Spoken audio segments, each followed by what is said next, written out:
Hello ladies and gentlemen, welcome to my channel. My name is George Kingori. I'm your online finance guy who speaks about all things finance, how you can be able to save, invest and grow in your financial journey. And today I'm going to speak to the Kenyan expatriates and people who work abroad. So how can you be able to invest while working abroad?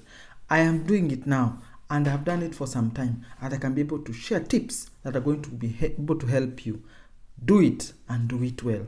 We have had so many cases of people who have been conned when they are doing construction at home and who are doing projects at home, and a lot of issues that regards to your investment. So how can you be able to invest your money as a Kenyan living abroad, as an African living abroad? This might also apply to you. So the first thing that you need to understand that you are in a unique position. You are in an advantaged position compared to the local Kenyan or African who is at home. You have the ability to work with two currencies. You have the ability to explore investment opportunities that are beyond the country of Kenya or the continent of Africa. So what are these opportunities that you could be able to explore? Let me just give you a brief of one of the advantages of working with two currencies. For example, the exchange rate for Kenyan to Euro in 2018 was 111. Now in 2021, the rate went to 135 shillings. That was already an increase of almost 12% on your money. So if you had all your money, say in euros, and you decided to spend your money in Kenya, you already had the advantage of a currency gain of 12%. That is explosive growth, even by any standard. You have not done anything. It's just money that you had left in your Euro account that you sent to Kenya. Same to if you are in any other major currency like the US dollar or the pound. It has grown in 2021 by almost 10%. So by having these two currencies, you're already making money. So time your money. So when are you going to take advantage of this opportunity presented by these two currencies so that you can be able to get currency gain? The easiest thing is spend your money or invest your money in Kenya or in any other African country when your local currency loses value against the country in which you are holding the currency. So for example, in 2018 was not the right time for me to spend my money. I would be investing in opportunities here or keeping it somewhere or saving it and investing in 2021, meaning that you could be able to have more than 10% more money just by the timing that you are going to do. Isn't that just brilliant? So when you're working with the two currencies, that is one of the advantages. So while you are here and while the interest rate is not to your advantage, explore the opportunities that are available in your local area.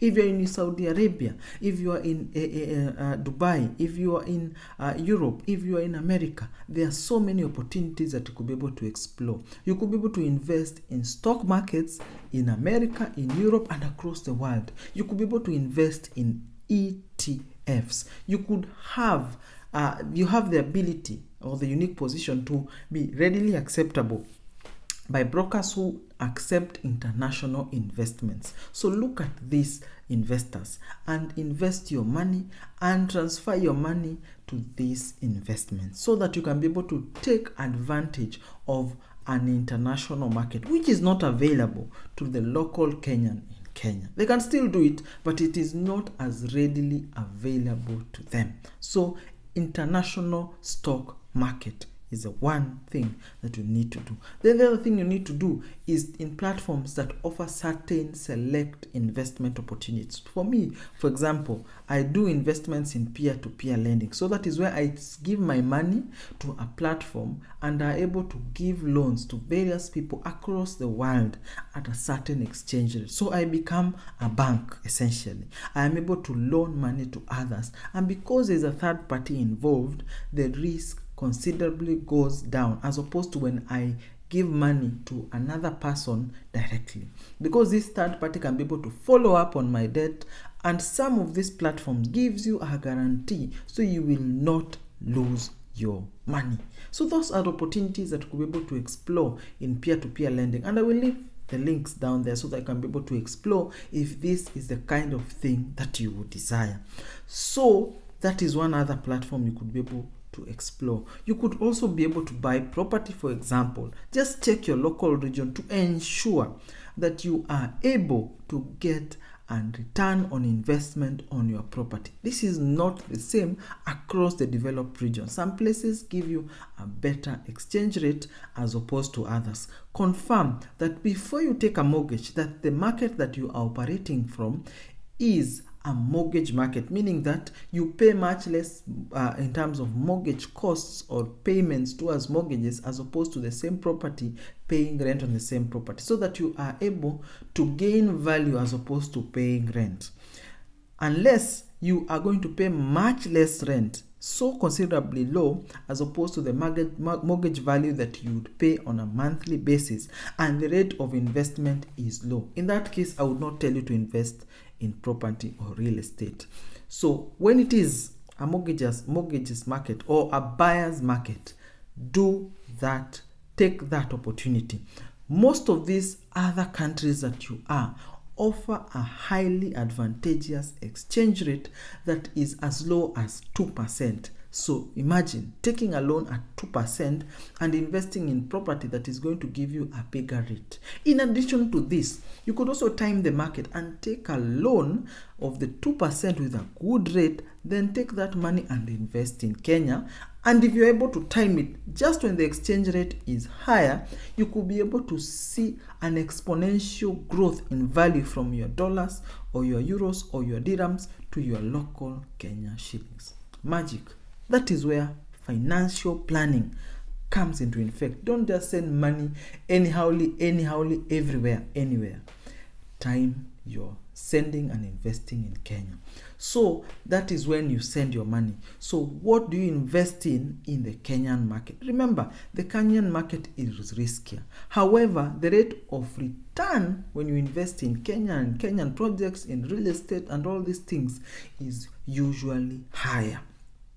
So think about it. You take a loan at 2%, but your rate of return in Kenya, for example, is 16%, 14%, just for the difference in the interest rate of what you are paying for the loan and what you are receiving as return on investment.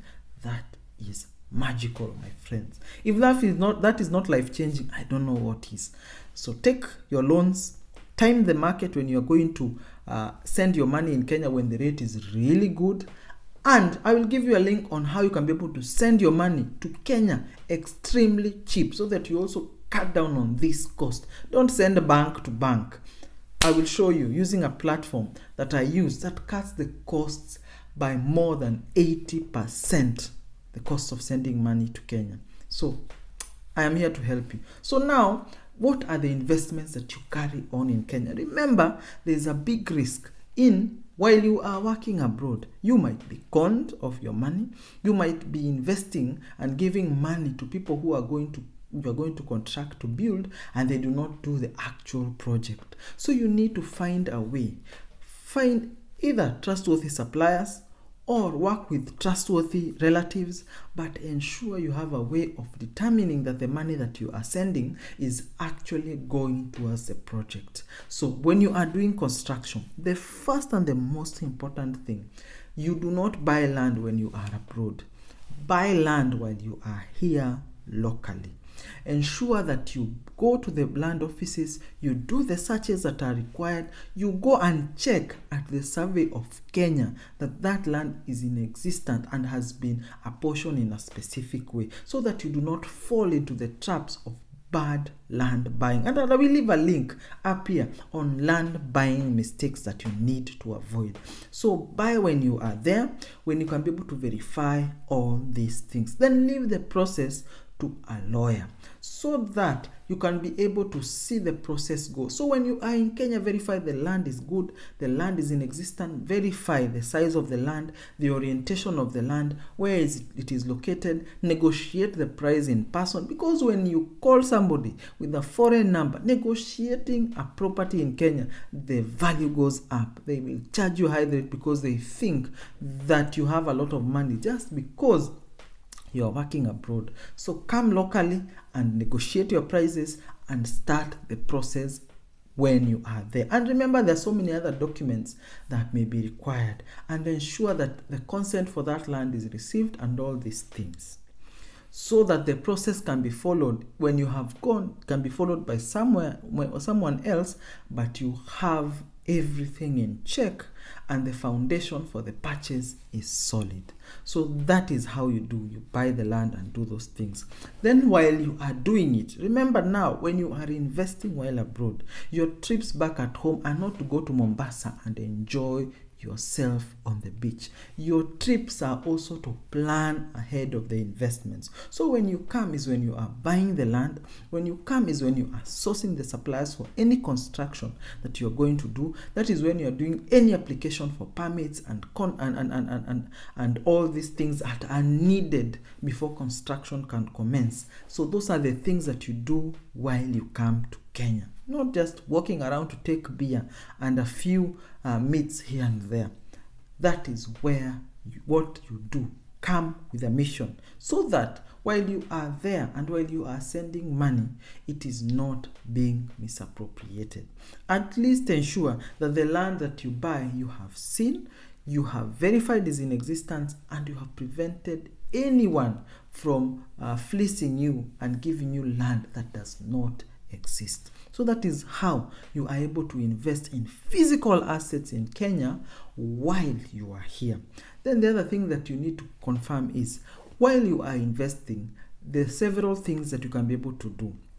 So the first thing, if you have people that you trust, you could be able to do rental properties and be able to charge them at a specific amount of money, and let the money be sent direct to your bank account in Kenya, which you have linked and have access to while you are abroad. You can be able to withdraw money from M-Pesa, pay the watchmen and the people who do the services and the agent, if there's an agent, or the person who is managing the property while you are abroad. So ensure that your money goes to your bank account. Your people who are giving, the people who are the tenants, they are sending the money directly to you. You could also use a third party, maybe a relative, to be able to verify. It has come to my knowledge from some of my friends. They invest in real estate. Then the agent who is on the ground gives them the impression that the houses are empty, but they are already filled, but they are collecting money with their names. So this usually happens. Have a control to prevent these things from happening. And again, let me speak to our local people on the ground.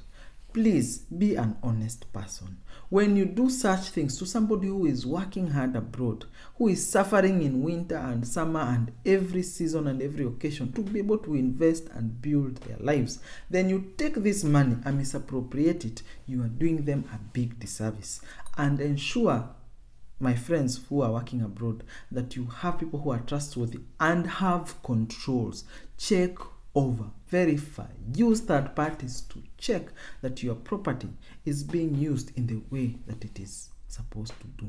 Then to be able to do verified checks, so that the people who are there are paying money direct to your bank account, have control over where your money is. Then ensure that you have trustworthy people who are going to check. So that is real estate.